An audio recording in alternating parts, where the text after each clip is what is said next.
Beginilah detik-detik tim SAR gabungan mengevakuasi dan menjemput korban terseret arus sungai air terjun Takapala di Kelurahan Dongkoloreng, Kecamatan Sumbermoncong, Kabupaten Goa, Senin, 5 Mei 2025. Setelah dilaporkan hilang sekira 3 hari, tim SAR gabungan akhirnya menemukan Daeng Jumba.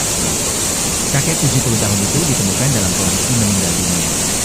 Jumba dilaporkan hilang usai memompa air untuk kemenangan kebunnya. Namun, Jumba tak kunjung pulang ke rumahnya. Sehingga keluarga melaporkan hal tersebut, Sabtu, 3 Mei 2025, sore. Jumba ditemukan tim SAR gabungan setelah menyelam di dasar air terjun dengan kedalaman 9 meter tersebut.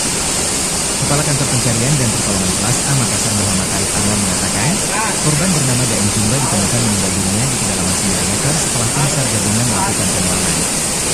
Korban telah ditemukan oleh tim SAR gabungan. Setelah sebelumnya tim SAR gabungan melakukan penyelaman sedalam 9 meter, dengan titik pencarian sejauh kurang lebih sekitar 50 meter dari titik awal korban diduga terjatuh. Saat ini korban telah diserahkan ke pihak keluarga, ujarnya.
Kami melaporkan perkembangan hasil operasi SAR, kondisi membahayakan manusia.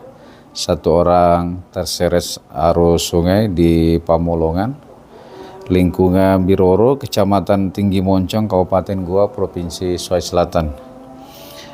Di mana korban atas nama Daeng Jumba, umur 60 tahun, jenis kelamin laki-laki. Tim SAR gabungan berhasil menemukan korban dalam keadaan meninggal dunia. Ya, sekitar kurang lebih 50 meter dari lokasi kejadian. Di kedalaman 9 meter dan langsung dievakuasi ke rumah duka dan diserahkan ke pihak keluarga. Download Tribun X sekarang, menghadirkan lokal menjadi Indonesia.